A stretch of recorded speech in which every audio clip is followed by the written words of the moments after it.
To channel ஹாப்பினஸ்ட்.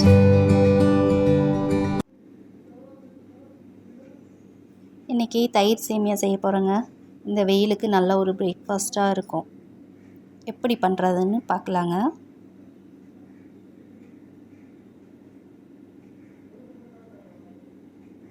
இன்றைக்கி ஒரு packet சேமியா எடுத்திருக்கேன்.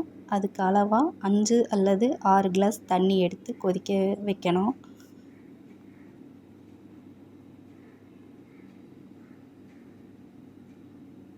சேமியா ஒன்றோடு ஒன்று ஒட்டாமல் இருக்க ஒரு 3 ட்ராப் அல்லது 4 ட்ராப் எண்ணெய் விட்டுக்கலாங்க.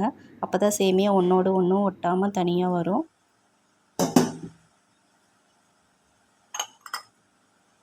சேமியா வேகும் போதே தேவையான அளவு உப்பு போட்டுக்கலாங்க. அப்போ தான் நல்லா டேஸ்ட்டாக இருக்கும்.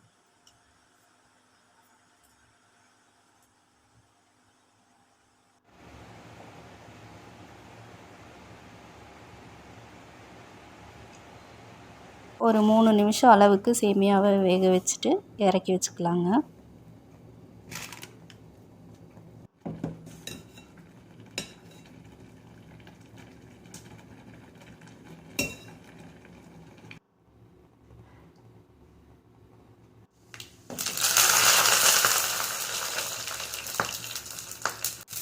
அப்புறம் தாளிக்கிறதுக்கு தேவையான பொருளெல்லாம் எடுத்து தாளிச்சுக்கலாங்க.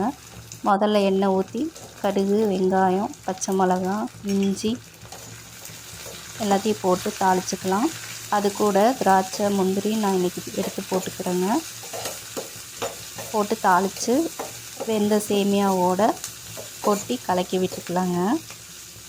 கலக்கி வச்சுட்டு அதுக்கப்புறம் ஒரு டம்ளர் அளவுக்கு பாலும் 1 டம்ளர் அளவுக்கு தயிரும் எடுத்துக்கலாங்க. எடுத்து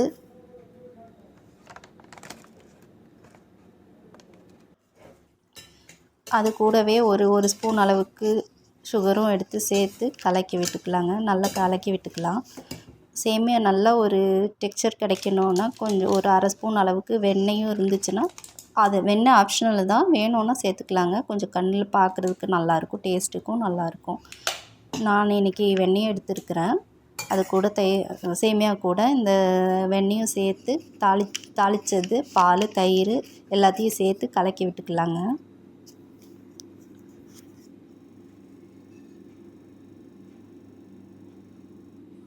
மாதுளை பழத்தை உரித்து தயிர் சேமியா கூட போட்டான்னா கண்ணில் பார்க்குறதுக்கும் நல்லாயிருக்கும், சாப்பிட்றதுக்கும் டேஸ்ட்டாக இருக்குங்க.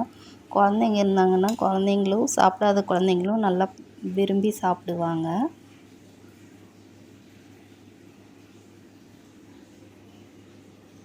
இந்த வெயிலுக்கு பழமெல்லாம் சாப்பிட்டானா உடம்புக்கும் நல்லது.